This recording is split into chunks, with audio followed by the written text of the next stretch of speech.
CreepyCorner stories. Hey folks, before we dive into tonight's stories, I want to give a huge thank you to Kieran Tibbetts and Lisa Collin for supporting the channel and being amazing members. If you'd like to help me keep creating these stories, feel free to become a member. It really helps the channel grow. I'm planning to continue exploring more than just the dark web tales, so if you enjoy what you hear tonight, you're in the right place. Now, grab your headphones, turn off the lights, and let's step into another amazing night with you and me together. Don't forget to subscribe, like, and comment below. It means the world to me and helps keep the horror alive. And tell me in the comments, what kind of story hits you the hardest? The ones that feel too real, or the ones that could actually happen to someone you know? I found a USB drive in a motel room. The videos show crimes that haven't happened yet. I uploaded them to the dark web, and Time Traveler contacted me last night. Alright, so I don't really post on Reddit, like, ever. I usually just lurk in threads, watch horror animations on YouTube late at night while eating flamin' hot Cheetos, and pretend I'm brave enough to explore the deep web, even though I barely got past the surface web on tour without freaking out. But I need to get this out there, because after last night, I don't know how long I've got left. Yeah, it's one of those stories, but it's real. At least I think it is. And I need you guys to listen, because I think people are starting to die. Let me rewind. So a couple months ago, I was doing this solo road trip thing. You know, those find yourself Gen Z spiritual journeys where you drive across the country, blast Spotify playlists, and make Instagram stories like you're in a Netflix movie. I'd been on the road for about a week, just cruising through random towns, stopping at sketchy gas stations and cheap diners, hitting up weird landmarks like the world's largest ball of yarn and that McDonald's in Chicago that looks like a glass spaceship. Anyway, one night, I'm in Nebraska, middle of nowhere town. Like, if you blink, you miss it. I was dead tired and pulled into this roadside motel. You know the type. Neon sign barely lit, vending machines outside. Front office smells like cigarette ash and floor cleaner. The place was called Sunset Pines. Spoiler alert, there were no pines, no sunset either, just a flickering hallway light and the feeling that the carpet hadn't been shampooed since 1998. But it was cheap, like $28 a night cheap. And the old guy at the front desk had this glass eye that kept drifting while he talked, so that was fun. He gives me the key to room 103. It's got that generic hotel room vibe. Outdated floral bedspread, tube TV with a busted remote, and a weird smell like wet wood and something metallic. But whatever. I was exhausted. I showered, ate some gas station sushi, don't judge, and knocked out with the TV playing some random local news station in the background. Around 2:40 a.m., I woke up. Not because of a nightmare, not because of a sound, just wide awake, like my body knew something was wrong. That kind of cold sweat, heavy chest feeling, like when you feel someone staring at you, even when you're alone. And then I saw it, sitting on the tiny desk near the window, a USB flash drive, small, black, plain, like something you'd get at a trade show. Definitely wasn't mine. I hadn't used a USB drive in like years. Who even carries those anymore? Now here's the thing, I don't touch it right away. I'm paranoid. I used to binge those deep web horror stories on YouTube. and I know how this crap goes. But curiosity is a drug, man. After 10 minutes of just staring at it, I finally grab it, plug it into my laptop, which I always keep in my backpack, remote work perks, and I swear to God, the second it loaded, my screen flickered. Not like a glitch, more like a flash, like something was rewriting itself. Then, boom, a folder pops up. It's named SEER, all caps, underscores. Kinda creepy, but I open it. Inside, 6 video files. Each file was named after a date, all future dates, like 2 weeks from now, a month from now. Even one titled 11/19/2025, which was almost 2 months away at the time. Okay, now I'm intrigued and freaked out. I open the first one, dated like 5 days ahead of the current date. It's grainy black and white footage. Looks like it was filmed on an old CCTV camera. It shows a woman in a blue hoodie walking into a Starbucks. You can't see her face clearly, but she orders a drink, sits down by the window, scrolling on her phone. Normal stuff. Then, 2 minutes later, a man in a delivery uniform walks in. Black baseball cap, brown jacket. He doesn't order anything. He just stands by the sugar packets, watching her. At exactly 3:12 p.m., he walks up, drops something into her drink when she's distracted, and leaves. Just walks right out. She drinks it, and 5 minutes later, she collapses. The video cuts out. I was shook, like it felt real. Too real. Not like a short film or an ARG. The audio was distorted, but you could hear her chair fall. You could hear the panic, the muffled scream before the footage cut out. The rest of the videos, I didn't even open them that night. I couldn't. I just shut my laptop and sat in silence for like 30 minutes, staring at the USB like it was gonna explode. Then, because I'm stupid, I googled the date and location shown in the first video. I found a news article, posted yesterday. The headline: Woman found dead in downtown Phoenix Starbucks. Suspected heart attack. Investigation ongoing. Same Starbucks. Same timestamp. Same hoodie. I checked the date on my laptop again. I hadn't misread it. The file was created 5 days ago. Before it happened, my stomach dropped. I didn't sleep at all that night. The next morning, I tried turning the USB in at the front desk, but the guy with the glass eye just stared at me like I was speaking in riddles.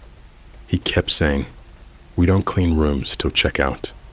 When I told him someone must have left it, he said, "No one stayed in 103 for 2 weeks." I left. Fast. I know what you're thinking. Fake. Staged. Weird ARG. I thought the same thing too, until I made the dumbest decision of my life. I uploaded one of the videos, the last one, the one labeled 11/19/2025, to a deep web forum I found through Reddit. It was some cryptic message board for data leaks and unexplained tech. I posted it under a burner account, and last night, someone messaged me back. The account name was Miracea. They sent only one message. It's not a prediction. It's a warning. Get out of town before the clock tower hits 6:19 p.m. and don't look in the mirror. Alright, buckle up. This part gets weird. Like, I know part 1 sounded crazy, but this is where things start to feel like I stepped into a real-life Netflix horror show, or one of those animated horror stories on YouTube, where you're like, nah, that didn't happen, but deep down, you want to believe it did. So let's pick up where we left off. I had just gotten that message on the dark web from that user Miracea, right? The one that said, "It's not a prediction, it's a warning. Get out of town before the clock tower hits 6:19 p.m. and don't look in the mirror. And at first, I thought it was just some edgy internet troll, you know. Classic ARG behavior. But that last sentence, something about it got under my skin. Don't look in the mirror. You ever read a sentence so simple, so specific, that it just crawls up your spine? That was it. So, I'm sitting in this sketchy diner across from a Walmart somewhere in Lincoln, Nebraska. My motel checkout was at 11, and I'd been up since 3 a.m., trying to decide if I should just toss the USB drive and pretend none of this happened. But I kept thinking about that Starbucks girl in the video, how she just collapsed like it was nothing. And the messed up part? There was no mention of foul play in the article, just natural causes. Except I saw what happened, and now I had a file of a crime that, according to the date, hadn't happened yet, and a stranger telling me I had less than 24 hours before something went down at a clock tower. So naturally, I did what any curious idiot would do. I Googled Clock Tower, Lincoln, Nebraska. Boom! The first result, the Centennial Clock Tower at the University of Nebraska. This big, kinda creepy structure on campus with black iron hands and an old school bell that chimes every hour. And guess what? It chimes exactly at 6:19 p.m., not on the hour like normal. Apparently, it's some campus tradition because the school was founded in 1869. Cute, right? Nope, not anymore. Now I'm sitting there, thinking this random warning was way too specific to be fake. Like, why 6:19? Why a real-life clock tower with a weird chime time? At this point, I figured I had two options. Leave town immediately, go full main character mode, and check out the tower myself. Yeah, I chose the dumb option, because I'm me. Around 5:40 p.m., I get to the campus. And I'm not gonna lie, it was kinda beautiful in a creepy fall vibes way. The trees were orange, it was cloudy as hell, and the tower stood in the middle of a grassy quad, casting this long shadow like something straight out of a Goosebumps intro. There were barely any students around, which was weird for that hour. Just a few people walking by, heads down, like they were rushing to avoid something. I get closer to the tower, and that's when I see him. This dude, just standing there at the base of the clock tower. All black hoodie, face half covered by a surgical mask, and this huge duffel bag on the ground next to him. Like, suspicious level big. Airport security would have tackled him on sight. I stop. He doesn't move. I check my phone. 6:15 p.m. I take out my phone to record. Not for TikTok or anything dumb like that. I was thinking, if something happens, I want evidence. I zoom in, and the guy turns his head, like, straight at me, like he knew I was recording. Except, his eyes. Brother, his eyes were completely black, not like demon blackout contact lenses, spooky, like void. I can't describe it. There was no reflection, no light, just holes. Like his face was a mask, and behind the eyes there was nothing. My stomach dropped. Then, and I swear this is real, my phone screen froze, like full-on locked, no buttons worked. And then, this error message popped up in red. Time is a closed system. Do not interfere. I've never seen that on an iPhone. I legit dropped my phone on the grass and backed away. 6:18 p.m., 1 minute before the tower chimes. And then I see it. Behind the guy in the hoodie, something starts forming in the air. Like static. Like when your TV has no signal, but in 3D. I know how insane this sounds, but it was like a glitch in the air, flickering, making this awful buzzing noise, like metal scraping glass. and whispering layered over each other. Then the guy opens his duffel bag, and I realize what's inside: a tripod, a camera, and a mirror. He sets it up facing the tower. Then he stands directly in front of the mirror, staring at his own reflection. 6:19 p.m. The bell tolls, and in that exact moment, I see his reflection move differently than him. Like, his real body didn't move, but the reflection tilted its head, slowly, unnaturally, like it was studying me. I was behind him, bro.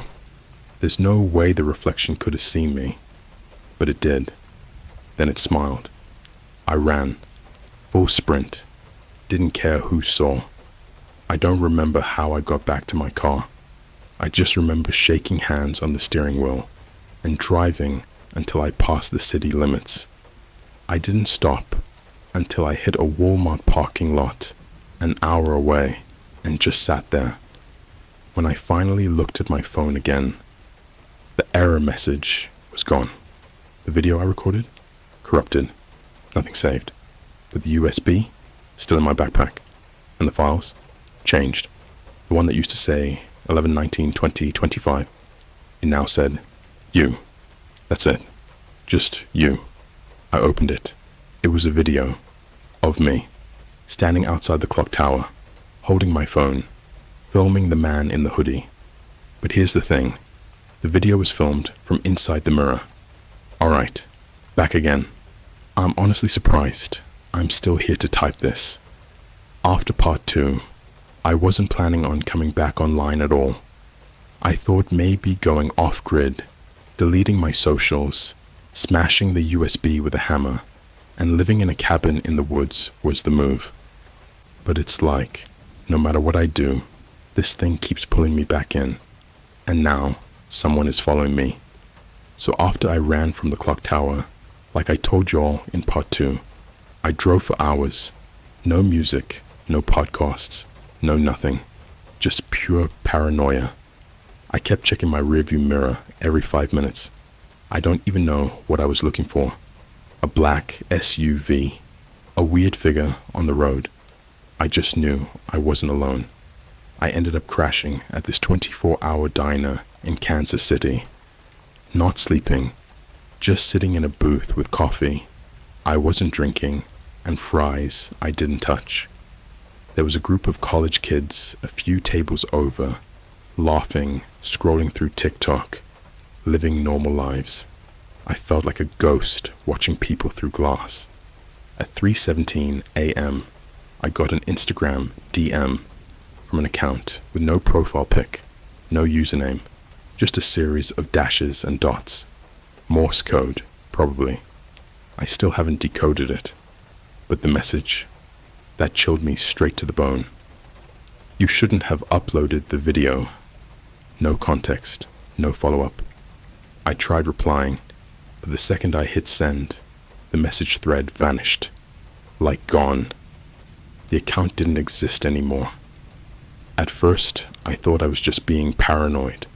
Like maybe someone from that weird deep web forum found my real identity. But then I checked my laptop. The USB drive, which I hadn't plugged in since the clock tower incident, was somehow mounted again. I didn't even touch it. The folder was still called SEER. But now, there was a new video. This time, it wasn't dated. It was titled Live Feed. I hesitated, but like a dumb horror protagonist, I opened it anyway. It was me. Right then, sitting at the diner booth, in real time. The camera angle was from the street outside, across the glass, like someone was filming from the parking lot. I spun around in my seat, heart pounding, and I swear on everything, there was a man standing outside the window. But the second I turned, he ducked behind a pillar, fast, like he knew I saw him. He wore a gray hoodie, black jeans, white sneakers, generic outfit, except for one disturbing detail. He had no face. I don't mean like it was covered or shadowed. I mean literally. No features. just smooth, pale skin, like someone erased him with a Photoshop tool. The area where eyes, nose, and mouth should have been was just blank. He stayed crouched, half hidden behind the support beam. I grabbed my stuff and bolted out the side exit. I didn't even close my laptop. I just grabbed the USB and dipped. I swear I could hear footsteps behind me as I ran to my car.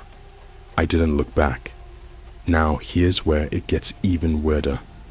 I drove again, 4 hours straight. I ended up in Oklahoma City and booked an Airbnb under a fake name using a prepaid card. I've watched enough crime documentaries to know how to stay off grid for at least a little while. The host was this older woman named Gina. Super sweet, little dog named Momo. Full on Pinterest, grandma vibes.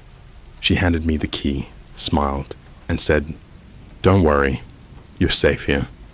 They can't see you unless you look in a mirror." I froze. I hadn't told anyone anything. I didn't even use my real name. When I asked her what she meant, she just smiled and walked away. I got into the room and checked every mirror, covered them all with towels, even used tape to secure them.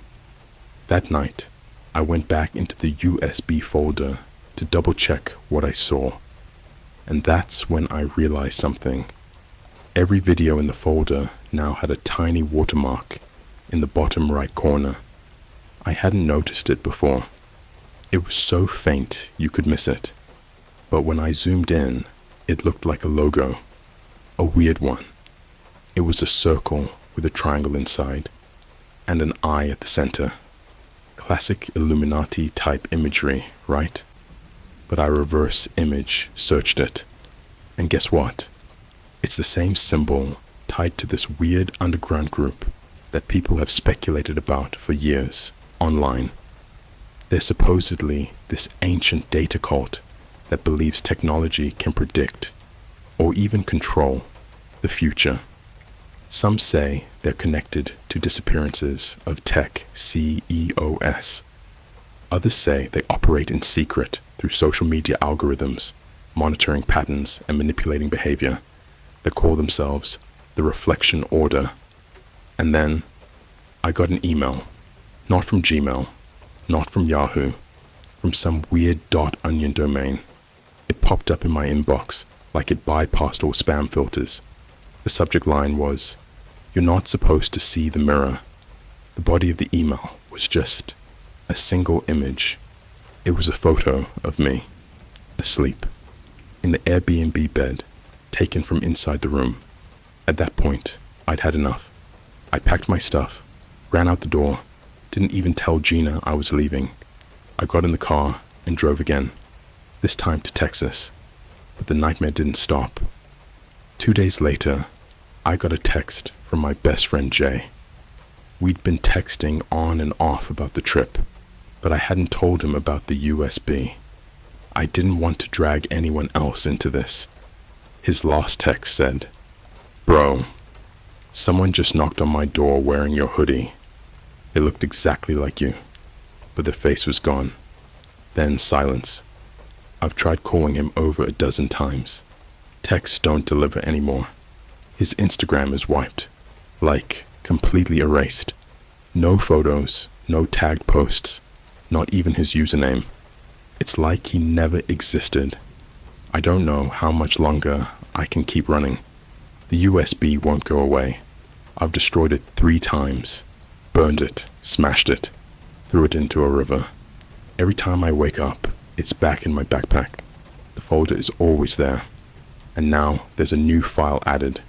No title, no timestamp, just an icon of a mirror. I haven't opened it yet, but I know what it's going to show. Okay, if you've made it through part 1 to part 3, first of all, I love you for real. Second of all, things are about to get so much worse. Like, I wish I could say this story ends with me heroically figuring everything out, burning the USB, and saving the world. But nah, this isn't a movie. This is my real life, and it feels like I'm stuck inside some digital curse or government experiment, or maybe both, because the next part of the story takes place at a McDonald's in Tokyo. Yeah, I know. Wild. But stay with me. So after Jay went missing, or erased, still not sure, I hit my breaking point. I decided I needed answers. I couldn't just keep running and watching videos of people die or disappear. I needed to know why this was happening to me, and who, or what, was behind it. So I started digging into the only clue I had. That symbol, the triangle, the circle, the eye, the one that started showing up in the corner of every video file. Turns out there are very specific corners of the internet where people talk about this. Not your usual conspiracy Reddit stuff. I'm talking private dark web forums that are invite only. I had to do some insane digital gymnastics just to get in, like downloading some sketchy Tor browser patches, solving puzzles inside images, and even answering a question in Latin. Yeah, this was different. One of the threads I found was titled, "The place where time is frozen, coordinates below, do not go alone." There were no comments, just a pair of coordinates. I pasted them into Google Maps and nearly dropped my phone. They pointed to a McDonald's in Tokyo. Except, this McDonald's doesn't exist on the map. No street view, no business info, not even a name. Just this blurry, pixelated building, like it was censored or glitched out. But here's the real kicker. In the top corner of the forum post, there was a blurry screenshot of the inside of that McDonald's. And in the middle of the image, on one of the security cameras above the cash register, I saw myself. I swear to God, I had never been to Tokyo before. Ever. I don't speak Japanese. I've never even had a passport. But there I was, wearing the same hoodie I had on at the clock tower. Same pants. Even the same expression on my face. Like a screenshot pulled from a security feed of a moment that hadn't happened yet. This was it. I needed to go. I needed answers. And now I had a destination. So I did the craziest thing I've ever done in my life. I booked a flight to Tokyo, used Bitcoin, fake name, burner email, everything. I flew out 3 days later with just a backpack, my laptop, and the cursed USB, which, yes, was still showing up in my bag every time I threw it out. When I landed, it was raining. Hard. Like movie level, apocalypse is coming rain. I took the train to the general area of the coordinates, but the closer I got, the more wrong everything started to feel. Street signs were faded. People wouldn't make eye contact with me. My phone started glitching out. Maps wouldn't load, and every time I tried to take a photo, my camera showed this weird static filter, like old analog VHS tapes. Finally, I reached the spot. It was tucked in this narrow alley between two ramen shops. The building was completely blacked out. Windows tinted, no sign above the door, no golden arches, nothing. But as I stepped closer, the automatic door slid open on its own. And inside, a fully operational McDonald's. But it wasn't like any Mickey D's I've ever seen. The lights were dim. The walls were this pale yellow, like aged paper. The only sound was this warped version of the McDonald's jingle, playing slowly over the speakers, like someone took the ba-da-ba-ba-ba and stretched it until it sounded like a horror movie music box. And then I noticed every customer in there was completely still, not frozen like mannequins. They were real people, just paused, eyes open, fry halfway to their mouth. Kids sitting at tables with Happy Meals in their hands, not moving, like someone hit pause on reality. My feet were literally shaking, but I walked to the counter. No one was there, but a tray was waiting for me. A McChicken, medium fries, and a vanilla milkshake. Exactly what I used to order back in high school. Then I saw it. Under the tray, on the plastic tray liner, was a mirror, taped down, like it was left there just for me. I looked into it, and I saw him again, the faceless man, standing behind me. Only this time, in the mirror. He had my face. I spun around, and there was no one there. But the mirror started playing a video, like it was a screen now. It showed me sitting in a room, older, maybe 5 or 10 years from now. Looked like a basement. I was hooked up to wires, tubes coming out of my arms. My eyes were open, but I wasn't blinking. I looked like a zombie. Behind me were shelves stacked with hard drives, flash drives, VHS tapes, even floppy disks, all labeled with different people's names and dates. I think I was watching myself become part of the system, like they had turned me into one of the videos. The screen glitched. The faceless man reappeared. Only now, his voice spoke through the speaker in the McDonald's. You uploaded us. Now you are part of the archive. Then everything went black. I woke up in a capsule hotel 3 hours later. My phone was dead. My laptop was gone. The USB drive, still in my hoodie pocket. But here's the twist. It no longer shows videos of other people. Now it only shows me. Different timelines, different places. Sometimes it's me getting hit by a train in New York. Sometimes it's me drowning in a hotel bathtub in France. Once it was me being dragged backward into a mirror at a Target in Wisconsin. None of these things have happened yet. But here's the part that really messed me up. Last night, I went on TikTok and saw a viral video with 4.2 million views. It was some kid doing a reaction to creepy deep web footage that randomly showed up on a USB. The video? It was me, standing in that cursed McDonald's. And in the comments, someone said, "Yo, isn't this the guy that went missing in Japan last month?" Bro's part of that reflection thing now. Alright, this is it. If you've read this far, through the motel, the videos, the faceless man, the Tokyo McDonald's that doesn't exist, then you deserve the end. But let me warn you now, this isn't a story that wraps up nicely. There's no, and then I woke up nonsense. No last-minute hero save. No glowing reset button. This is real, and it's still happening, right now, even as I type this. So, quick recap. After Tokyo, I didn't go home. I couldn't. Wherever I went, the USB followed. New videos appeared.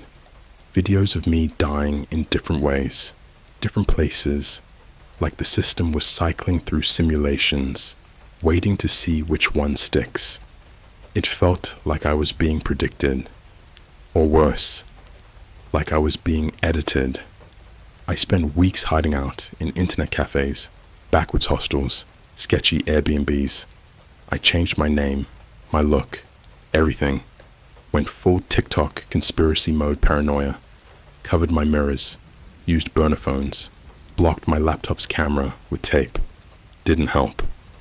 Every time I destroyed the USB, it came back. In my pocket. My shoe.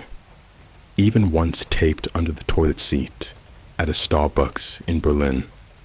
Yeah, I went to Europe. Thought putting an ocean between me and whatever this was would make a difference. Spoiler, it didn't. Then one night, 2 weeks ago, I checked into this tiny hotel in northern Sweden. Super remote. Forest on all sides. No other guests. Place looked like a haunted IKEA. I was trying to sleep finally when I heard a knock on the window. Not the door.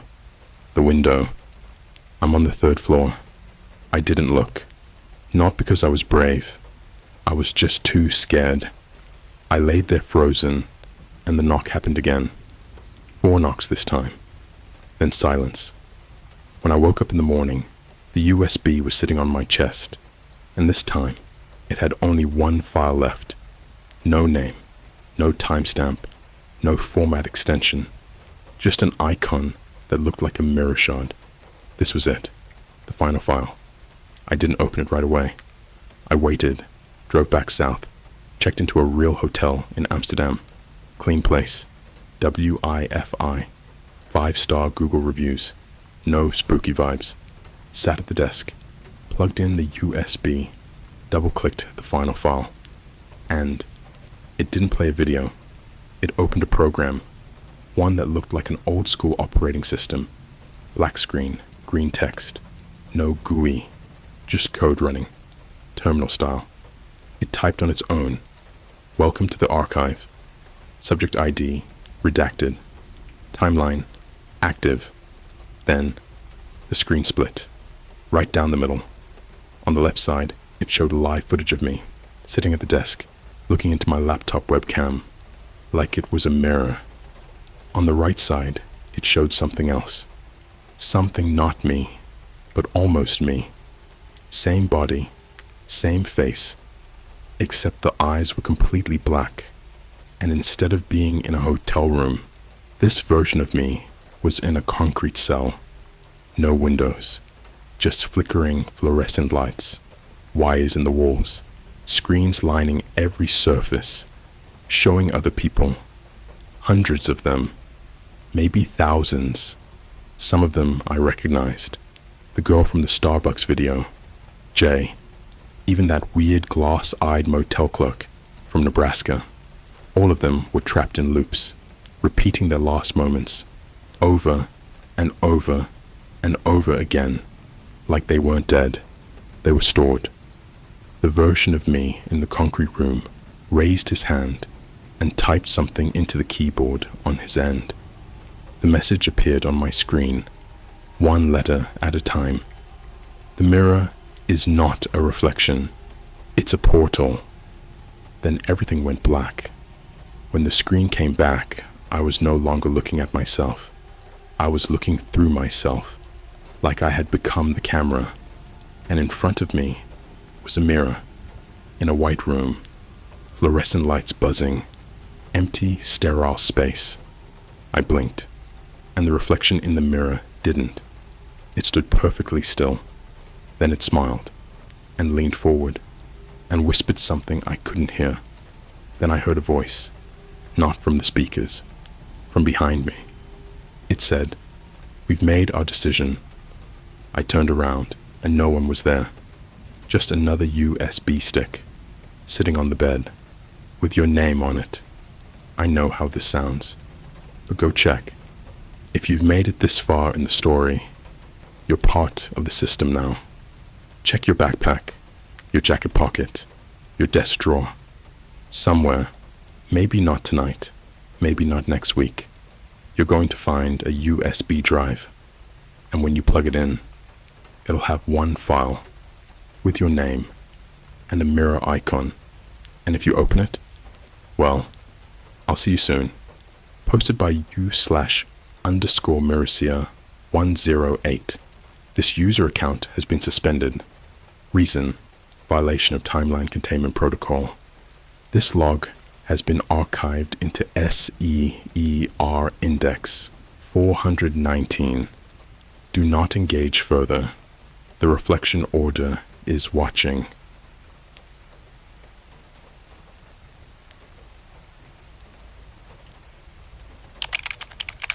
My best friend went missing in 2018. His voice just left a voicemail on a dark website with my name. Hey Reddit. So, I've never really posted on here before, especially not something like this, but I've been holding on to this story for a long time now. Way too long, actually. My therapist says writing stuff down helps, but this isn't for therapy. I'm posting it here because I need someone, anyone, to hear this. And maybe, just maybe, Someone else out there has seen what I've seen. Let me back up. My name's Jordan. I'm 24 now, but this started back in 2018 when I was just 18, fresh out of high school, living in Oregon, mostly hanging out, working part-time at a Target, and just trying to figure out life like everyone else. My best friend at the time was Tyler. We'd been friends since middle school, real tight, the kind of best friends who'd stay up until 4 a.m. gaming, sending each other cursed TikToks, or sneaking out to walk around Walmart like idiots because there was nothing else to do in our town. Tyler was a weird dude in the best way. He was obsessed with internet mysteries, iceberg videos, ARGS, creepypasta narrations, you name it. He even had this dumb theory that Chuck E. Cheese was laundering money, like Bro was a walking conspiracy theory TikTok account. But here's where it gets weird. And by weird, I mean the type of thing that changes your whole life and makes you question everything. It was late September 2018. Tyler and I were chilling at his place. His parents were out for the weekend, so we had the house to ourselves. Pizza, Twitch streams, and watching those animated horror stories on YouTube, like Here's My Story or Onesie Entertainment. Tyler had been acting kinda off that night though, quieter than usual, like he was thinking about something, turning it over in his head. I thought maybe he was just tired. But around 2 a.m., after we finished watching this really sketchy video about a hidden McDonald's under LAX. Yeah, it sounded fake, but it was. Creepy as hell. Tyler looked at me and said, "Hey, you ever hear of a site called Dead Waves?" I said no. Thought he was messing with me. He looked dead serious. "It's not on Google. You have to use Tor. It's like darker than the dark web. Supposedly, it's like a voicemail board. People post voicemails, but they're not normal. Some of them are just static. Some are people crying. Some are just screams. But some of them, people say they hear their own name." I laughed it off. Like, "Okay, dude, sure. Let's go get Starbucks or something." But he wasn't laughing. He told me he found a Reddit thread about it on some buried post in r/deep web. It got deleted like a week later, but someone claimed they heard a voicemail from someone they knew was dead. Tyler had downloaded Tor that week. He wanted to find Dead Waves. 3 days later, Tyler disappeared. Like, gone. His phone was dead. No social media activity. Nothing. His mom called me first, freaking out, asking if I'd seen him. I hadn't. The last time I talked to him was that night at his place. We played Fortnite until like 3 a.m. He talked about that creepy site, and then I dipped. Cops got involved. His car was still at home. No signs of forced entry. It was like he just walked out of his house and vanished. They found his laptop. Guess what was open? Tor browser. But here's the messed up part. The browser had been wiped. Not like cleared history or cookies. I mean fully, deeply wiped. Like someone knew exactly what they were doing. The digital forensics guy told his parents that there were traces of access to something called .voicex, .onion, which doesn't even pull up anything anymore. It was like whatever site he went to, it just vanished off the internet after he used it. We never found Tyler. Fast forward to last week, October 10th, 2025. It's been 7 years. I've tried to move on, switched jobs, moved to LA, did the whole life goes on thing. But Tyler's disappearance always stayed in the back of my mind, like a bad memory you don't want to revisit, but can't forget. I didn't go near the dark web after that, not even out of curiosity, But then, it happened. I was on my lunch break, just casually scrolling through YouTube Shorts and Instagram Reels when I got an email on my burner Gmail, the one I only use for random accounts. The subject line just said, "New message waiting, dead waves." No text, just a clickable link with a sketchy .onion address I'd never seen before. Against every bone in my body screaming, "Don't do it," I did it. I downloaded Tor again. I couldn't help it. Curiosity or obsession, or maybe something darker. I don't know. But I went to the link. The page was pitch black. Just one white icon in the center. An old school cassette tape, labeled Play Voicemail. My full legal name was at the top of the screen. I hesitated for a long time before clicking it. But when I did, what I heard made me drop my headphones and nearly throw up. It was Tyler's voice. He was whispering, his tone panicked, shaking, like he was hiding somewhere. "Jordan, if you're hearing this, it's already started. Don't look for me. Don't search anything. You need to listen. They know when you listen. Don't." The voicemail cut off into high-pitched static that hurt my ears. But right before it ended, there was something else. Faint. In the background. Someone else was breathing. Not Tyler. That was 3 days ago. And now, I'm starting to hear static every time I close my laptop. My Spotify glitched out last night and started playing a file I've never seen called 11_deadair.wav at 3:12 a.m. I didn't download that. I checked the file path. It came from inside my system folder. Also, my Echo Dot randomly said, "Jordan, voicemail playing now," while I was brushing my teeth. It wasn't even connected to my phone. Guys, I think something followed me back. I don't know what dead waves is. I don't know how Tyler recorded that message. I don't know why his voice is on a site that no longer exists on the public web. But I'm going back in. I need to know the truth. Alright, I didn't think I'd be making this update so soon, but things are getting worse. And I don't mean like my Wi-Fi's acting up worse.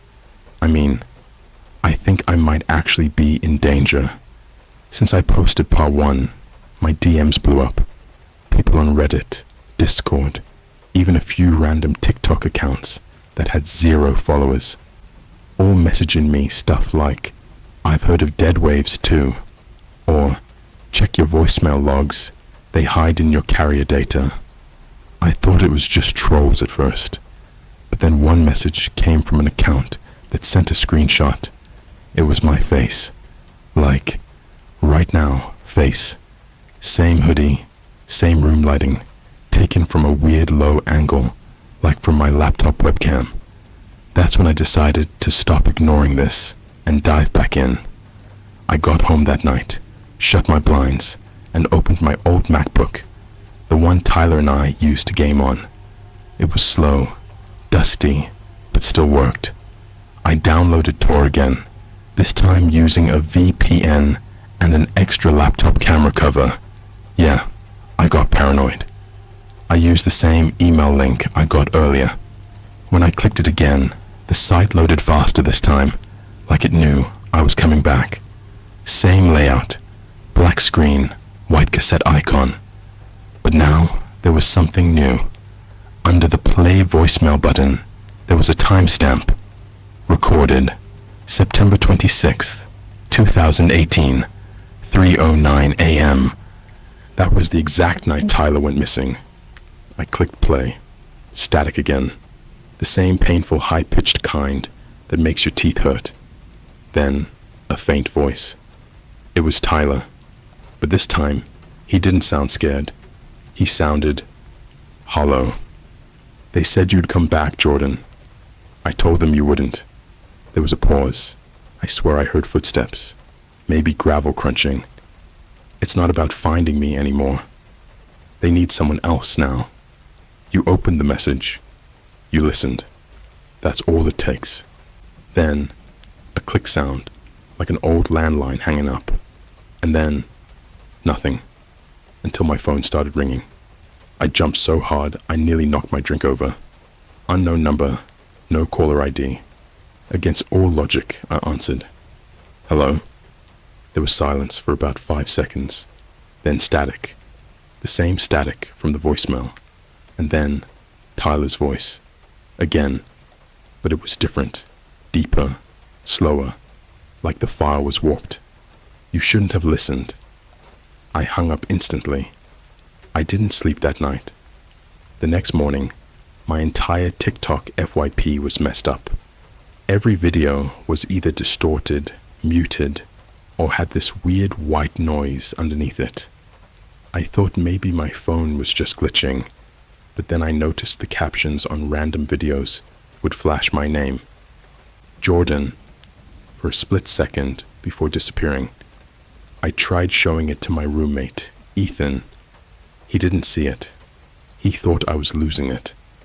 But then he checked his phone, and there was a missed call notification from an unknown voicemail, 00:13, with a timestamp of 3:09 a.m.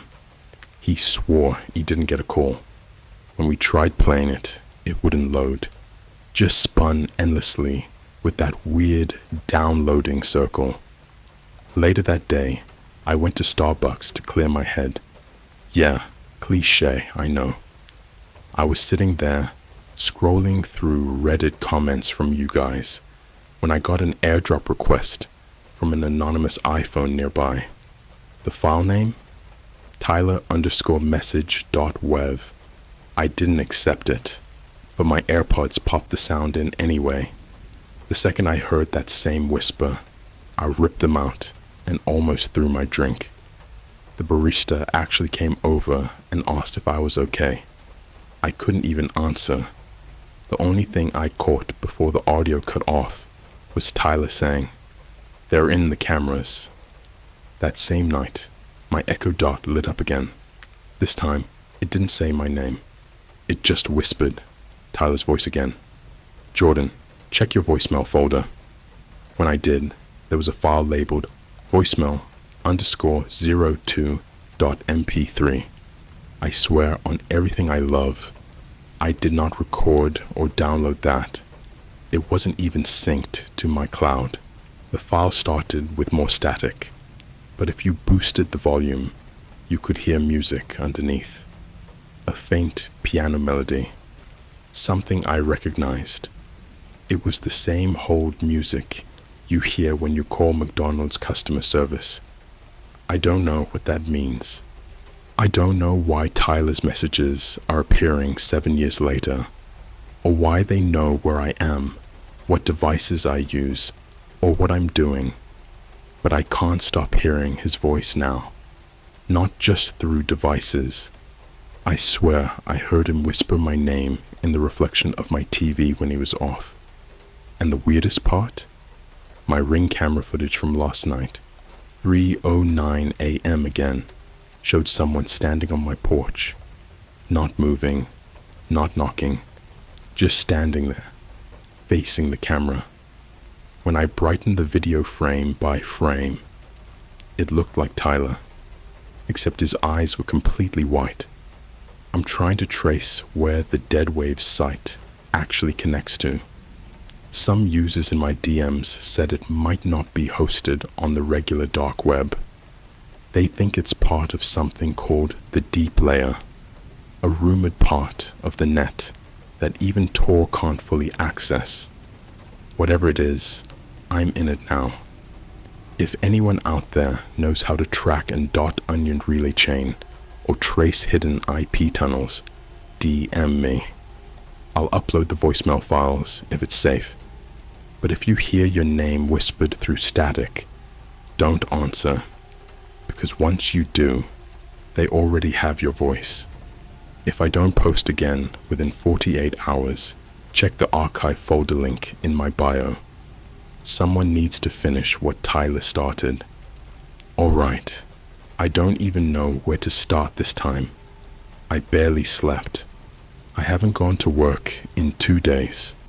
I'm just sitting in my room, lights off, laptop open, trying to piece this whole thing together while my phone keeps making weird clicking sounds during calls, and Siri just woke herself up twice and said nothing. If you haven't read part 1 or part 2, do that first, because I swear this is getting worse by the hour. This isn't just some spooky deep web ARG. This is real. I feel like I'm being watched from inside my own tech. Here's what's happened since the last update. After that whole airdrop incident at Starbucks, I went back to my apartment and tried to delete everything. Tor browser, the voicemail files, even my cache folders. I unplugged my Echo Dot, turned off Bluetooth, everything. I was ready to just nuke the laptop and forget any of this ever happened. But before I wiped anything, I ran one last search. I opened the voicemail labeled voicemail_02.mp3 in Audacity. It's like an audio editing program. I boosted the background audio and used a spectrogram filter to isolate the low frequencies. What I found wasn't music. It was a second voice, under Tyler's, like some kind of layered signal. It was saying my name, yes, but it was also copying what Tyler was saying, just a second behind, like an echo trying to mimic him, like a glitchy AI that almost sounds human. And the voice wasn't just mimicking, it was learning. I don't even know how to explain this part without sounding absolutely insane, but it spoke back. I played a piece of the audio and asked, out loud, "Who are you?" After like 5 seconds of static, I swear the waveform changed in real time, and I heard, "We are already you." That's when my laptop crashed. Screen went black, just this low buzzing sound, like a dial tone that wouldn't stop. I had to hold down the power button for like a full minute to get it to shut off. And when I rebooted it, all my audio files were gone. Not just the voicemails, everything. Music, clips, downloads, all of it. Except one file on the desktop. Brand new. Tyler_final.wave.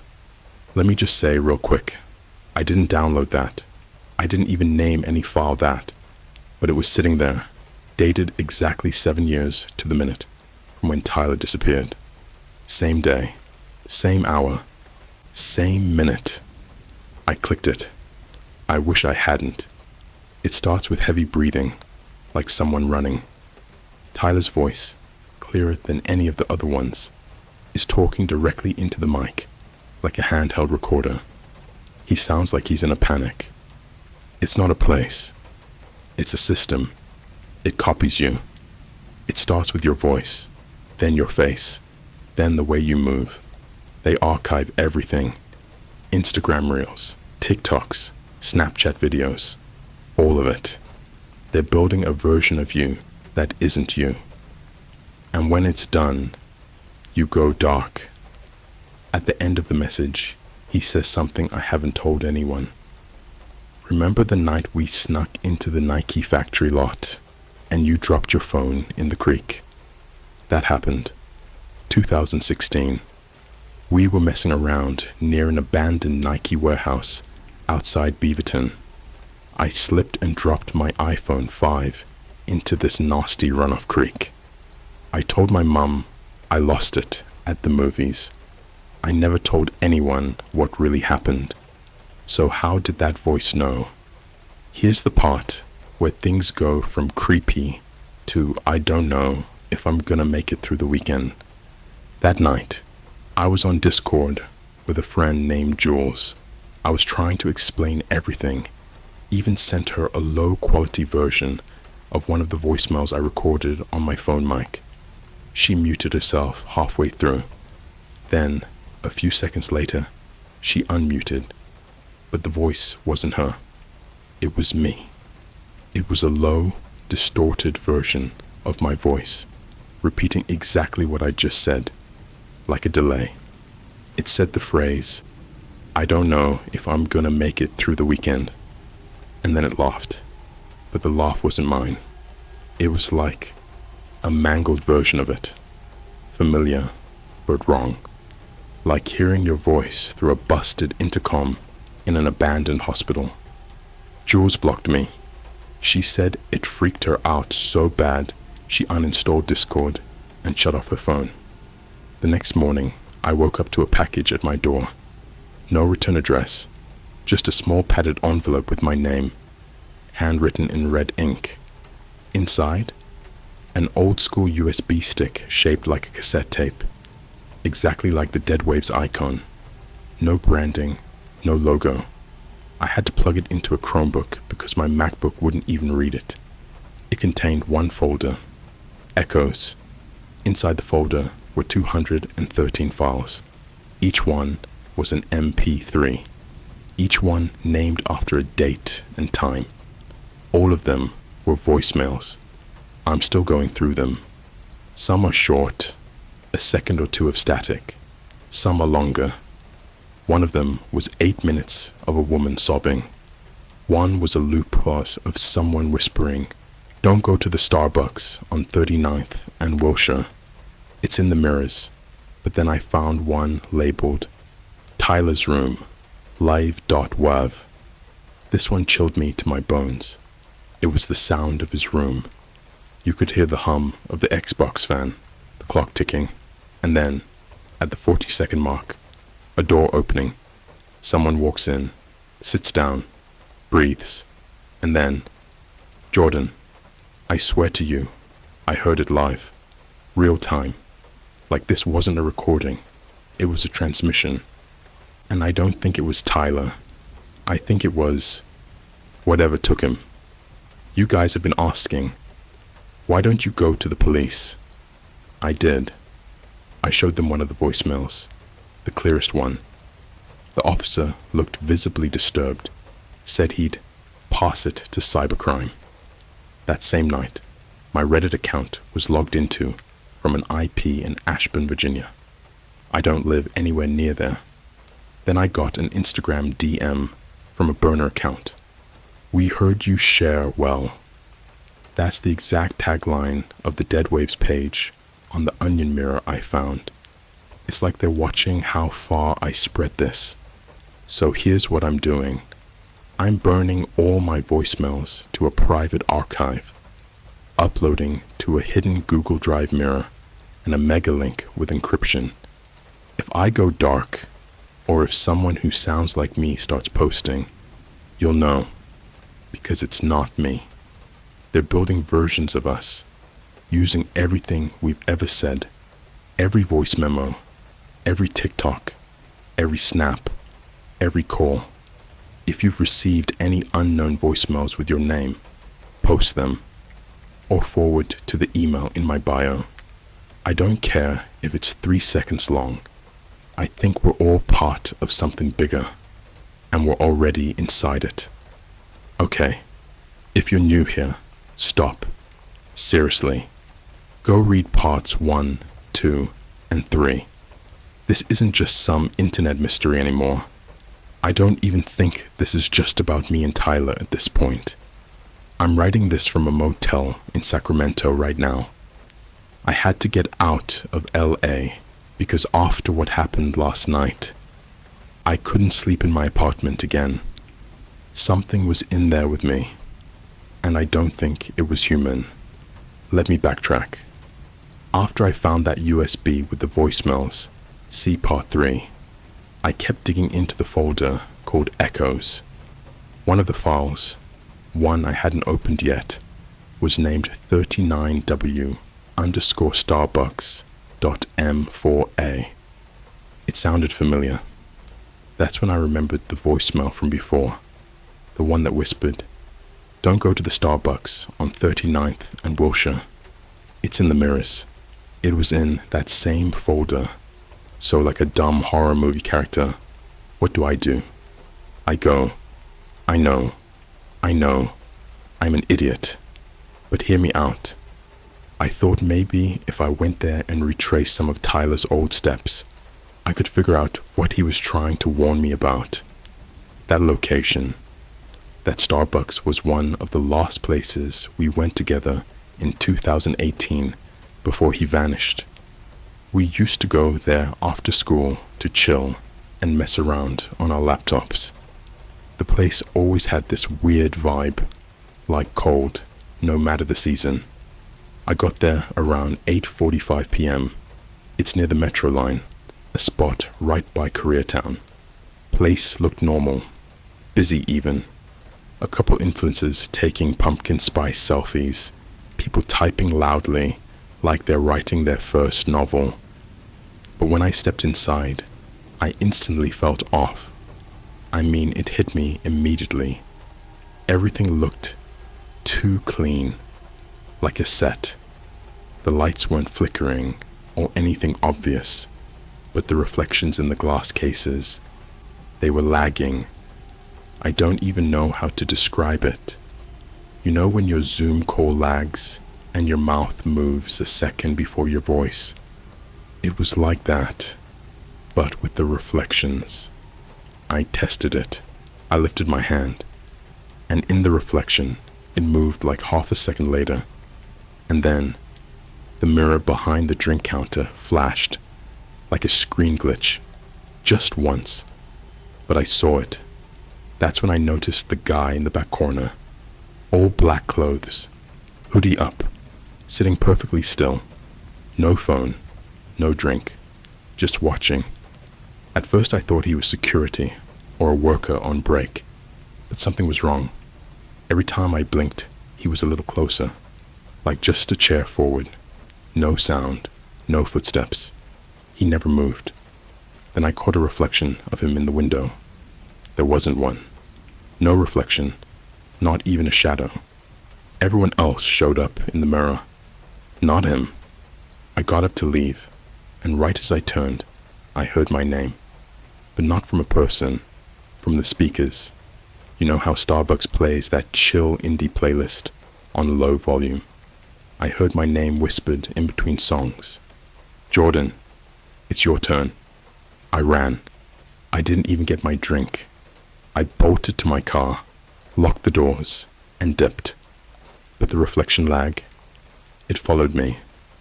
Back at my apartment, I checked my phone and noticed 2 new voice messages from unknown numbers, both marked at 3:09 a.m., even though it was barely 10:30 at night. When I clicked the first one, it was just my own voice, but not from that day. It was from 6 years ago. Me and Tyler goofing off on a Snapchat I thought was long deleted. Me saying some dumb inside joke in a weird voice. It shouldn't even exist anymore. And then the voice changes, like a glitched remix. It says, "Your voice is our seed. Your echo is our invitation." Then static. The second message, dead silent, until the last second. A knocking sound. 3 knocks. From inside my apartment. I froze. Didn't move. I live alone. I didn't invite anyone over. And then, my TV turned on by itself. No cable, just pure static, like old school black and white snow. And in the static was a figure. Only for a second, but I saw it. Tyler, or something wearing his face. Same hoodie, same jawline, but his eyes, gone, like erased. Just smooth skin, where his eyes used to be. I started recording on my phone, but when I looked through the camera, he wasn't there, only visible to the naked eye. Then my phone vibrated in my hand. New voicemail. No number, no data, just a single file. Echo 04_ final.mp3. It was 1 second long, just Tyler's voice saying, "Behind you." I turned so fast, I knocked over my lamp. Nothing was there. But when I turned back to the phone screen, the voicemail was gone. And in my camera roll, a new video file. It was me, filming from behind, like someone was standing directly behind me, recording me recording. The video was 27 seconds long and ends with the camera turning toward the mirror. You can see my reflection, except I don't blink. I played it frame by frame. I blink in real life. My reflection doesn't. I packed a bag that second and left. Drove until I hit Sacramento. Didn't tell anyone. Paid in cash. Burner phone. Motel WIFI. Writing this from a sketchy Super 8 that smells like bleach and sadness. And still, I got a new file this morning. No download. It just appeared on my burner phone. A calendar invite. Event. Resonation. Date. October 21st, 2025. 3:09 a.m. Location. Listen closely. Guys, whatever this is, it's spreading. I've started getting emails from people all over the world now. Brazil, Japan, Germany, all saying similar things. I heard my voice in a voicemail. I didn't leave. My reflection isn't matching me anymore. There's someone in my Ring camera at 3:09 a.m. every night. Something is learning us, stealing us, voice, face, movement, rebuilding us. And when it's done, I think we get erased. If you've experienced anything similar, reach out. I'm compiling a network of people who've been contacted. Use encrypted email. Don't trust anyone who sends a voice message, even if it sounds like me, especially if it sounds like me, because your voice isn't just a sound anymore. It's a signal, and someone's listening. This is it. I don't know if I'll be able to post again after this, so if you're reading this, if you've made it through parts 1 to 4, know that this isn't a story. It started as one, sure, a messed up, creepy, deep web rabbit hole about a voicemail. But now, it's real. And it's not just happening to me. They're here, and they don't want to be seen. They want to be us. After I posted part 4 from that sketchy Sacramento motel, I got hit with a wave of emails, voice memos, screenshots. Strangers from Singapore, Canada, Croatia, even someone in Dubai, all saying the same thing. They got the voicemail. They heard their name. They saw their reflection blink after they did. One guy, Kevin from the UK, said his Fitbit recorded an elevated heart rate every night at 3:09 a.m., even though he was asleep and alone. Another girl said her Amazon Alexa repeated her own laugh at 2 times speed the moment she stopped talking. But the most messed up message I got, a video from someone in Arizona. The file name was simply Jordan _this _ you .mp4. I didn't want to open it, but of course I did. It starts with someone sitting at a desk. Same setup as mine back in LA. Same IKEA desk. Same dual monitors. Same lava lamp I bought off Amazon in 2020 during lockdown. But the person, it was me. Same haircut. Same hoodie I lost in high school. Same tattoo on my wrist I've never shown online. I was just sitting there, typing. Then I turned and looked straight into the camera and said, "This isn't a warning. This is a recording." Then the screen glitched, but not like a visual error, more like a rip, like the pixels were peeling away, revealing something beneath. Behind my face was another one, not human, pale, smooth, almost clay-like a mannequin that had studied me for years and finally put on my skin, like a puppet. And when the mask of me fully peeled off, it smiled, not with teeth, with my voice. That night was October 21st, the date from the calendar invite I told you about. Resonation, 3:09 a.m. I sat in my motel room, door bolted shut, laptop off, phone off, even unplugged the TV. I just sat there in the dark, waiting. At exactly 3:09, there were no knocks, no voicemails, just silence. Until I looked at the mirror above the sink. There was a message written in the condensation. I hadn't even showered. There was no steam, no moisture. And yet, written in clear block letters, "You're already gone." I don't know what happened next. There's this gap in my memory. All I know is that when I woke up, it was daylight. My motel door was unlocked. The mirror was completely shattered. And in the corner of the room, someone, or something, had left an old cassette tape, just sitting there. No label, no case. I took it to a vintage music store nearby. They had an old player. The moment the tape rolled, Tyler's voice came on. But it wasn't from Tyler. It was about me. This is the last known audio of Jordan H., recorded moments before full integration. Timestamp 0309. Echo complete. Then static. Then my scream. Not just any scream. The exact sound I made when I broke my wrist skateboarding in 2017. I never filmed it. Never recorded it. It was never posted anywhere. So how did they have it? That's when I realized something. This isn't about the dark web. It's not about a cursed site, or ARG, or some glitchy hacker. It's about us, our voices, our faces, our patterns, our laughter, our pain, our screams. Every time we talk to Siri, every TikTok we post, every voicemail, every video where we say, "Hey guys, what's up?" We've been training it. Not a person, not even AI. Something else.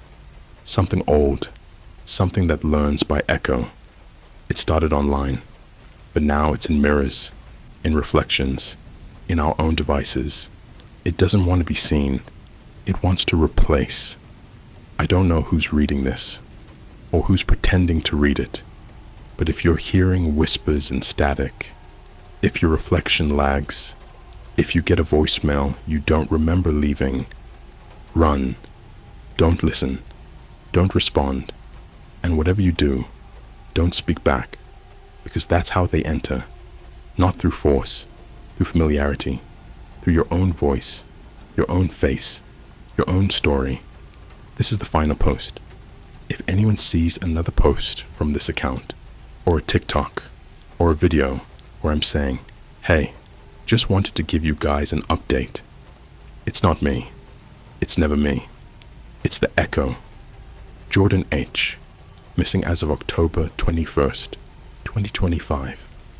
Last voicemail received 3:09 a.m. If you've heard your voice when you're not speaking, you were never alone.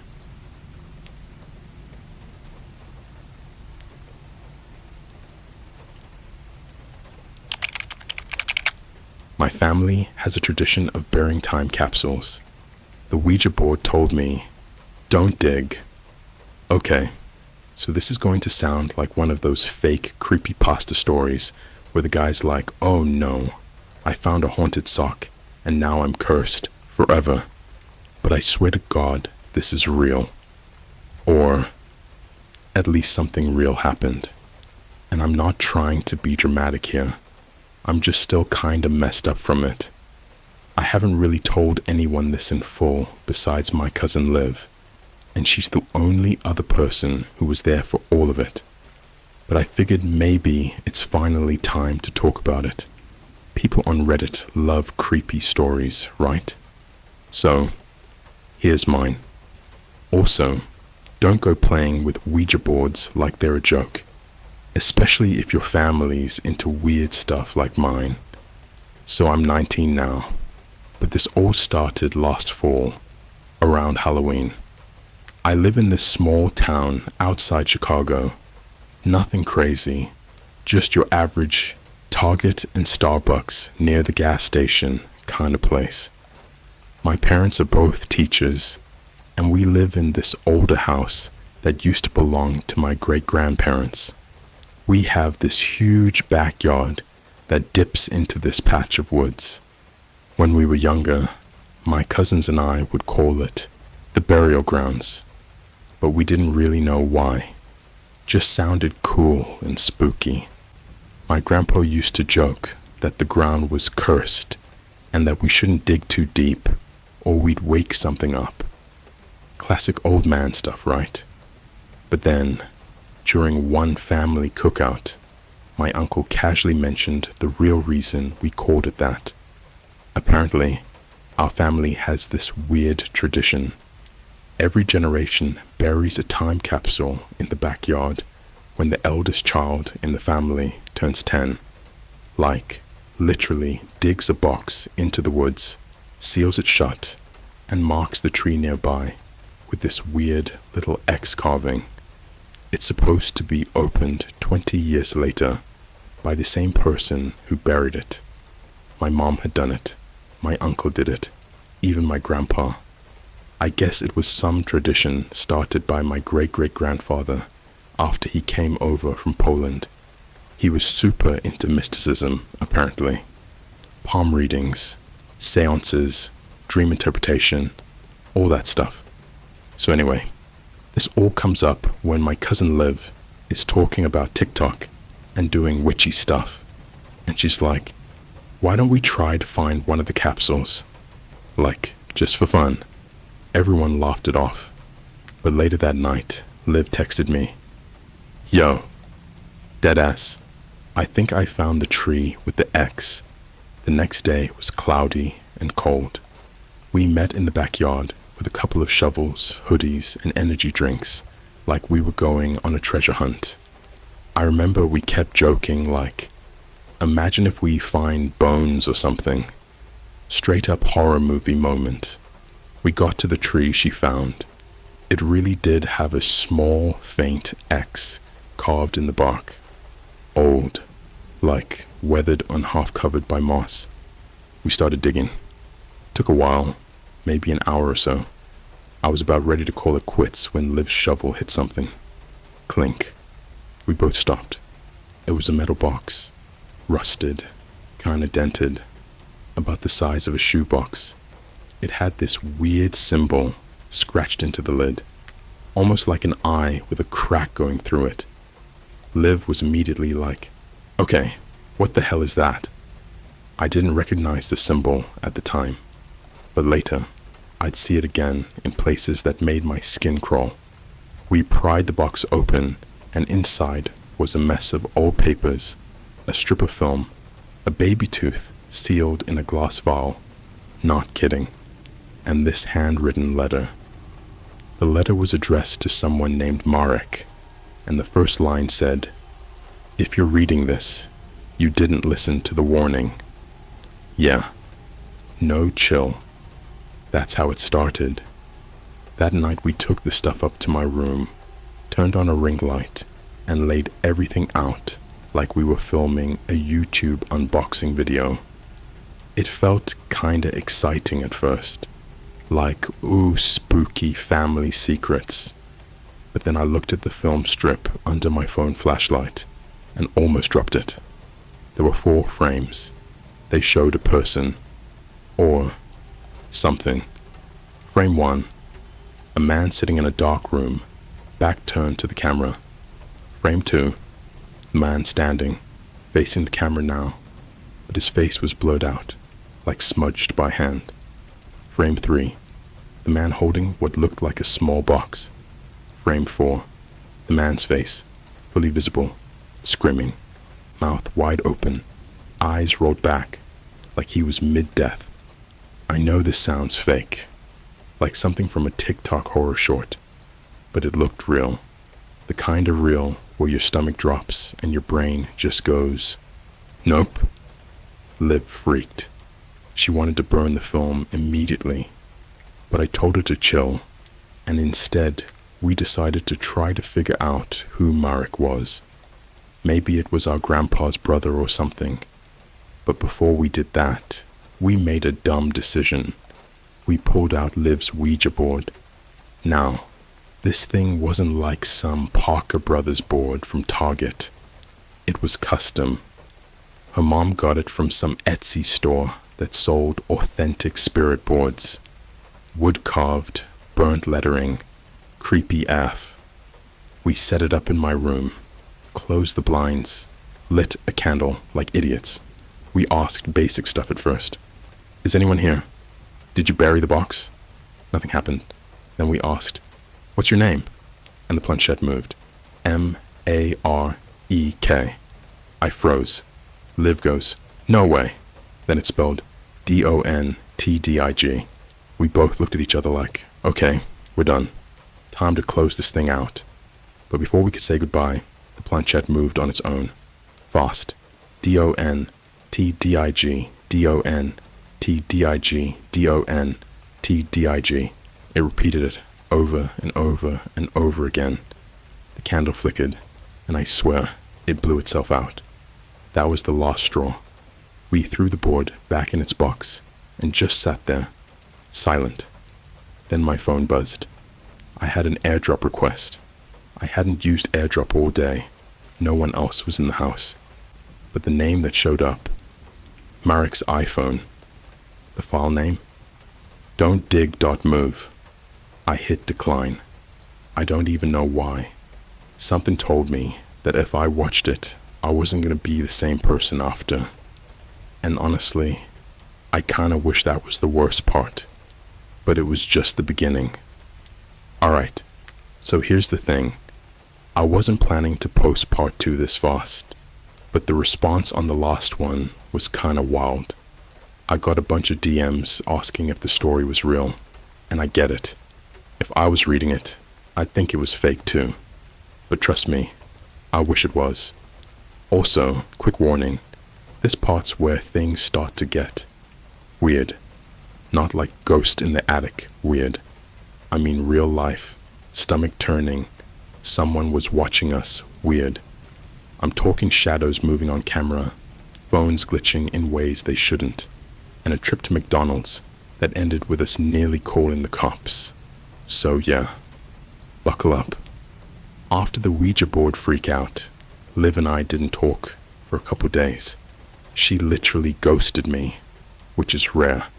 Normally we're texting dumb memes all day, sending TikToks back and forth, tagging each other in weird AI-generated art of realistic versions of Phineas and Ferb, or whatever.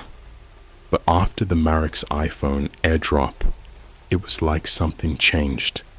I kept thinking about the film strip, the screaming guy, the scratched out eye symbol on the box. I didn't tell my parents anything, obviously. What was I gonna say?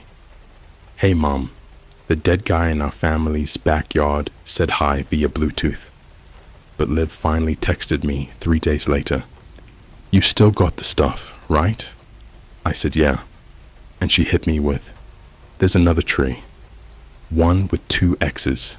We went back to the woods around 4 p.m. that Friday. Sunset was coming quick.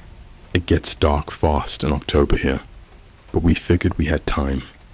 This time we brought gloves, better flashlights, and an old GoPro from when I tried to be a vlogger at 15. Don't ask. We found the tree after maybe 15 minutes of searching. 2 X's carved, one on top of the other, deep into the bark, like someone had used a knife and really meant it. We started digging again. Same vibe, cold dirt, bugs, roots. Then Liv's shovel hit something way harder than before. Not a box, a piece of concrete, like someone had literally poured a slab and buried it. There was a metal handle bolted into the middle of it. Now, here's where it gets straight out of a horror short film. We pull the handle, expecting to lift it up like a trapdoor, but it doesn't budge, not even a little. Then Liv looks at me and says, we should film this. So we set the GoPro up on a log nearby, hit record, and start trying to pry this thing up with shovels. After like 10 minutes of grunting and failing, we hear something. It was faint, but there was this sound, tapping, coming from beneath the slab. I'm not even exaggerating. Liv hears it too, and freezes mid-shovel. We both just go silent. Then it stops. A few seconds later, we hear what sounds like 3 knocks on the concrete. Knock, knock, knock. Like someone, or something, was directly underneath us. I looked at Liv, and she was pale. She whispered, "This isn't right. We're not supposed to open this one." And that's when my phone buzzed again. I swear, I'm not making this up. I look at it, and there's a notification from the Photos app. New video saved from GoPro. I hadn't touched it. I hadn't stopped recording. I open the video, and it's a clip that's not from our angle. It's facing us, from behind a tree. You can see Liv and me trying to pry up the slab, but the camera's moving, like handheld, like someone was filming us from about 20 feet away. It ends with a sudden zoom in on the back of my head. I turned around so fast I almost fell over, but there was no one there. We grabbed the GoPro, the tools, and ran back to the house. Didn't talk, didn't look back. We didn't even watch the full clip until the next morning, when we were at the McDonald's down the street, our usual hangout spot when we need to decompress. The one with the fake fireplace and the giant Ronald McDonald statue in the kids' area that already feels cursed. We're sitting there, half eating fries, half freaking out, and Liv pulls out her iPad and loads the footage. That's when we notice something that legit made me want to throw up. At exactly 2 minutes and 42 seconds into the clip, there's a frame, just one frame, that shouldn't be there. A still image of us, sleeping, in my room, from the corner, like from the ceiling. I don't have a camera in my room. I never have. Not a ring cam, not a laptop webcam, nothing. But this photo was crystal clear. Me on the left side of the bed, hoodie still on. Liv on the floor in a sleeping bag. Both of us out cold. And in the upper left corner of the frame, there's a figure, tall, blurred out, like the man from the film strip, standing completely still in the corner, just watching. We left McDonald's so fast, we left her iPad on the table. Didn't even realize until we got home. When we went back an hour later, the manager said they never saw it. Gone. Like it disappeared. We checked Find My iPad, and it pinged once from somewhere in Indiana. Then nothing. Just dead. The last screenshot on her iCloud. That still frame. I know how this all sounds. Like I'm making it up for clout or something. I wish I was. But I still have the metal box in my closet. The vial with the baby tooth. The scratched out film strip. And I still have the GPORO. But here's the craziest part. We looked through the footage again last night and found something we missed the first time. Right at the beginning, like the first 3 seconds of the recording, you can hear a voice, whisper, barely above the sound of the wind. It says, "The second one is already open. If you haven't read part 1 or part 2, go do that first, because I'm just gonna jump right into this one. No intros, no fluff. I'm writing this from the back seat of my car in a Walmart parking lot at 3:17 a.m. with a baseball bat on my lap. And I swear to God, I just saw the man from the film strip walk behind a dumpster 10 minutes ago. Not a joke, not an exaggeration, not some r/no sleep, oh spooky guy in the shadows. Number. This was him. Same height, same frame, same cracked eye symbol burned into the back of his hoodie. He didn't even look at me, just walked past the car and vanished behind the trash. Anyway, let me rewind. So after the McDonald's incident and the photo of us sleeping with that thing in the corner, see part 2, Liv and I made a deal. No more digging, no more Ouija, no more cameras. Just leave it alone. Pretend it never happened. seal the box up, bury it again, forget it. That lasted like 2 days, because on Monday, Liv got a DM on Instagram from an account called @thecrackedeye. No profile pic, 0 followers, 0 posts, only 1 story highlight. She screen recorded it before it got deleted. I watched it with her, on her phone, sitting on the hood of her car in the Dunkin' parking lot by our local Walgreens. Weirdly, the best spot for late night parking lot hangs. The highlight was titled, "Remember." It was a video, real grainy footage, like someone had filmed it with an old VHS camcorder. First shot, a room, dimly lit, yellow wallpaper, 1 chair, a mirror with a sheet over it. Then it cut to a shot of the second time capsule, the concrete slab we tried to open, already dug up. The hole was empty. Then a single sentence appeared in red text over a black screen. "You opened the wrong one." That was it. The account deleted itself 5 minutes later. Liv's screen recording glitched out. Whole thing turned into static after 3 seconds. She posted about it on her story, and it got flagged by Instagram's content filter almost immediately. Like, what? That night we made another mistake. We went back into the woods. I know. We should have stopped. But curiosity was eating us alive. We didn't even tell anyone we were going. Not our friends, not our parents. Just brought flashlights, a pocket knife Liv keeps in her glove box, and this weird compass thing we found inside the first box that always points east, even when you spin it. We followed the path behind the second tree, the one with the concrete slab, past where the old chain link fence used to be, back when my grandpa kept chickens. Yeah, chickens. Random. And that's when we found it. A narrow path. Like, not a trail. A path. Flattened. Like something had walked it dozens of times. Maybe hundreds. At the end was a clearing. And in the center of it was a hole. Freshly dug. Next to it, another box. Smaller this time. Wooden. Padlocked shut.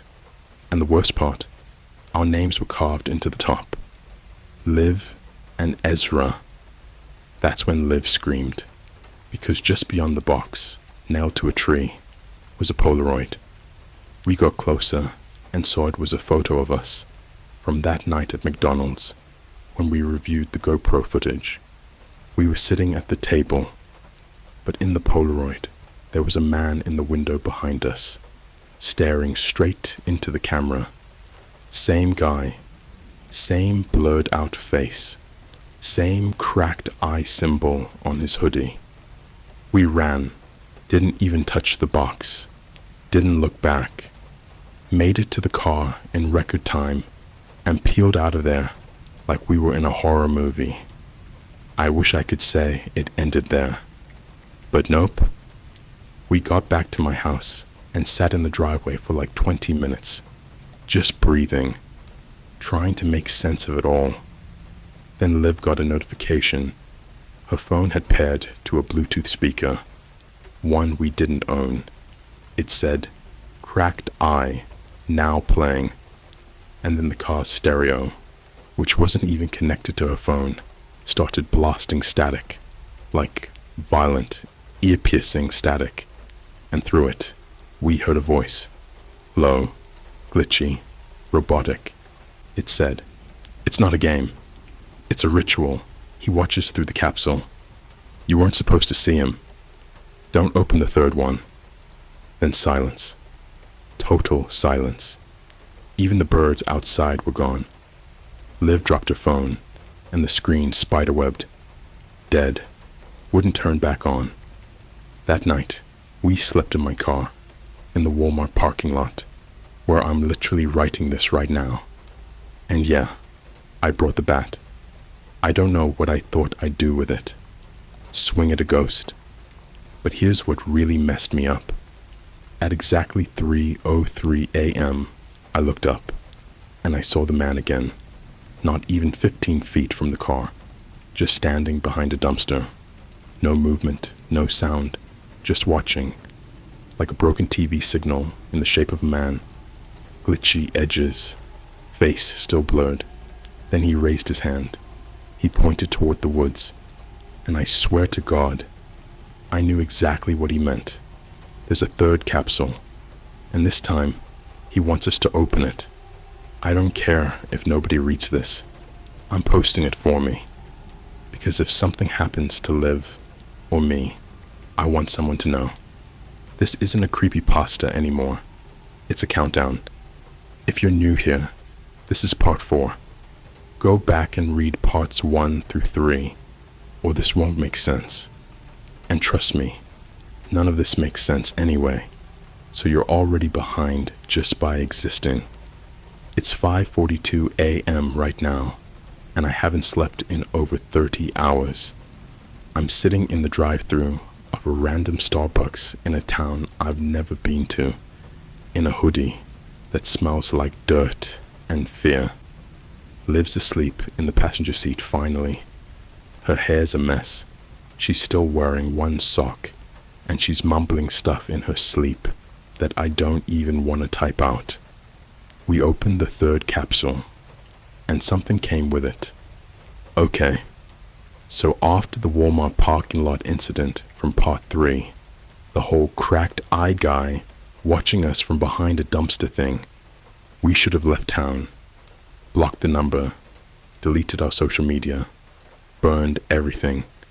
But when we got back to my house, later that morning, something was waiting on my doorstep. A VHS tape, wrapped in wax paper. No return address, no writing, nothing, except a sticker on the top. It was the same cracked eye symbol, only this time, it was open.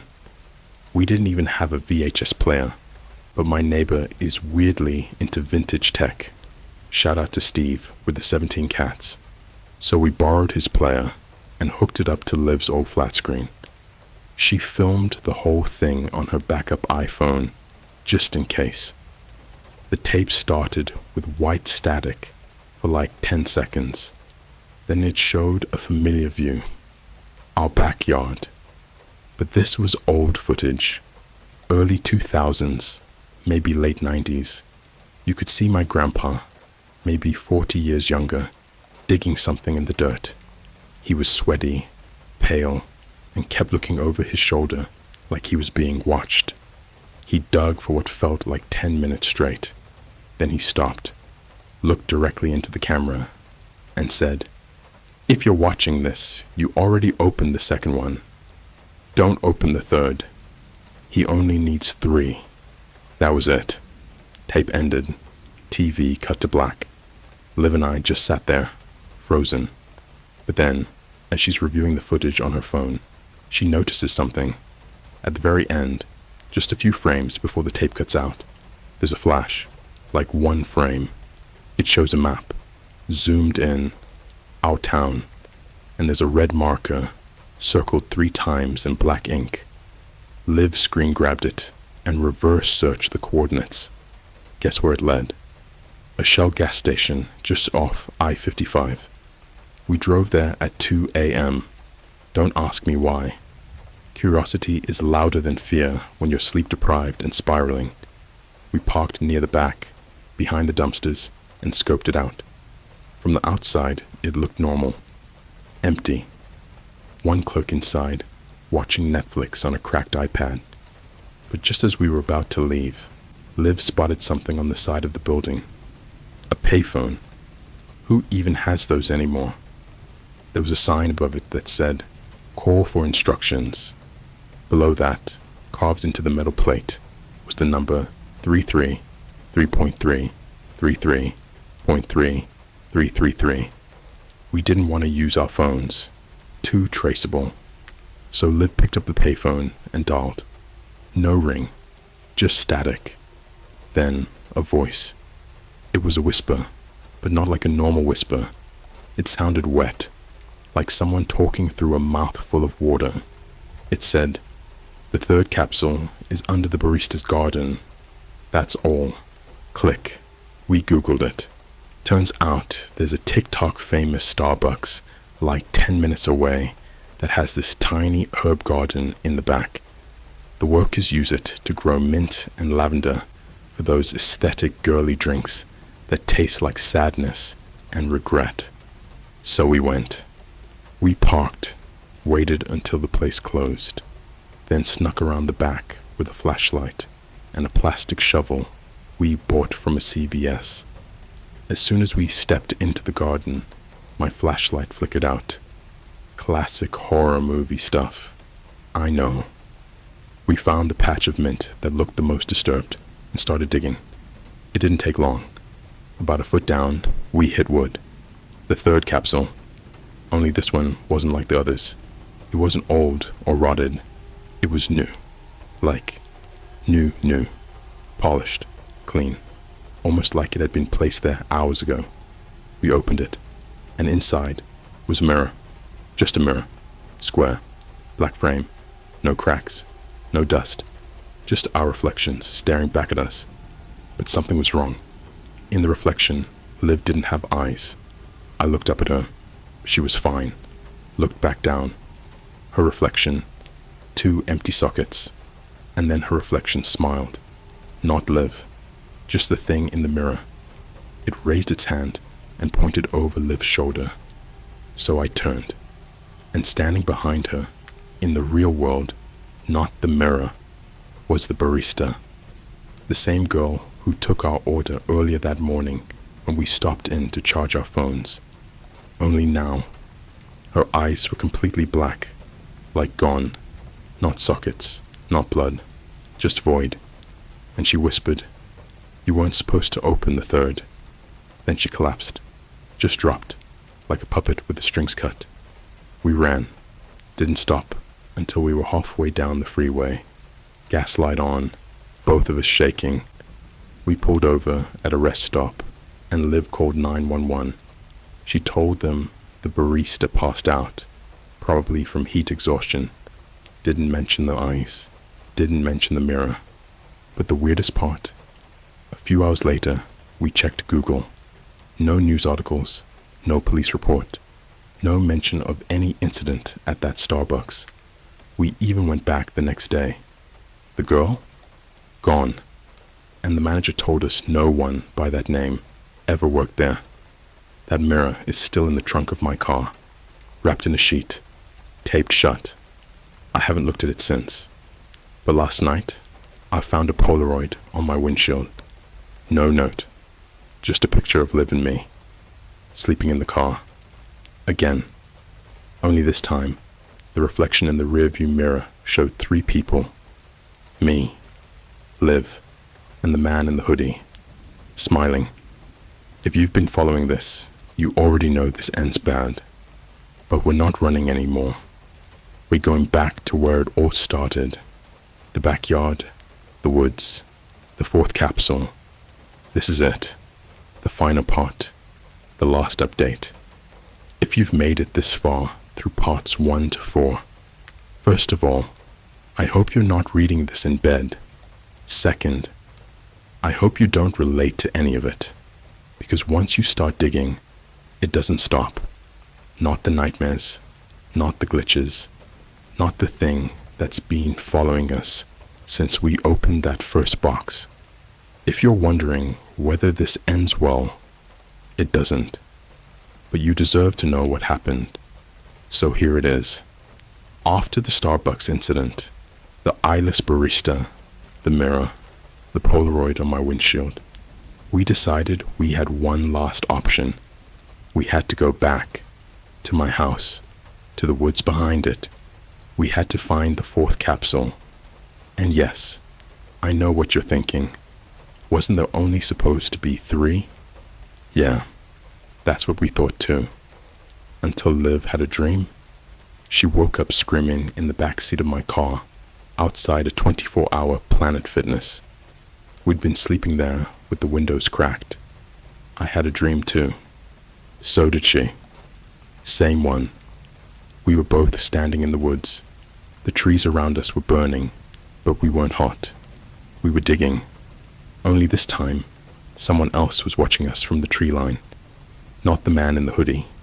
Not the barista. Not Marek. This one was different. Taller. Wearing a mask made out of bones. Animal bones, maybe. And behind him were mirrors.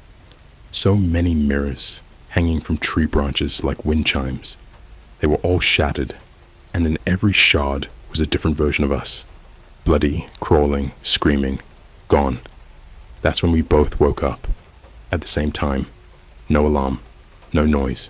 Just instinct. And we both said it. There's a fourth one. So we went back. It was early morning. Fog over the grass. Not a single bird. I went in first. Liv followed, dragging the GoPro on a string behind us like a baby monitor, recording everything in case we disappeared. Again, the backyard looked the same, but the air was dead silent. No wind, no bugs. Even the leaves on the ground didn't move. We went past the first tree, the second, past the concrete slab that never opened, and we found a third tree, one we'd never seen before.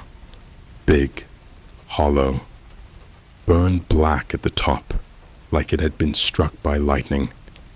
There was no X on this one, just a handprint that was burned into the bark, human-sized, fresh. We didn't have to dig, not this time, because the ground just sank like a sinkhole, caved in right beneath us, and we slid down into it, dirt in our mouths, branches clawing at our jackets, everything going dark. When I finally hit the bottom, I landed on something soft. It was moss, or hair. I couldn't tell. Liv dropped in right after, and in the center of the pit was the fourth capsule. This one wasn't a box. It was a coffin, small, kid-sized, metal bolts around the lid, covered in carvings, Polish symbols, numbers, names. My name, Ezra S. Carter, born 2006, died 2025. Liv's name was on the other side. We looked at each other and just said, "Nope." Tried to climb out. Couldn't. The dirt kept collapsing under our hands. Then the coffin began to shake, like something inside was clawing to get out. We backed away, and that's when a crack opened in the lid. Just a little. Enough to see inside. There was a mirror, and we were already inside it. Not our reflections. US, frozen, pale, our mouths stitched shut with wire. We screamed. Liv tried to smash the lid shut with a rock. I was sobbing, no shame. Every instinct in my body was telling me to run, to get out, to wake up. But this was real. And then we heard it. Above us, footsteps, something heavy, walking in circles around the sinkhole. The trees creaked, dirt shifted, and then silence. We looked up and saw a figure peering over the edge. It was the man in the hoodie, but now his face was fully visible, and it was mine. Just off, pale, hollow, eyes full of rot, mouth still smiling. He looked down and whispered, "It's not about what you opened. It's about what you buried." Then he dropped something into the hole. Another Polaroid. It landed on the coffin. We picked it up. It was a photo of my house, but it wasn't my house anymore. It was burned, destroyed, caved in, and the date in the corner was tomorrow. We climbed out. I don't even remember how. Adrenaline, fear. Something pulled us up. When we got back to my yard, the sun was rising, but our footprints were gone. The grass was still wet, but no sign of the hole. No tree. Just normal. Like it never happened. Like the forest reset itself. We left town an hour later, took the back roads, turned off our phones, burned the mirror in a fire pit behind an abandoned bowling alley in Michigan, slept in Walmart parking lots, truck stops, wherever felt invisible. But I still dream of the capsule, of him. And 2 nights ago, my mom texted me a photo. No context, no caption.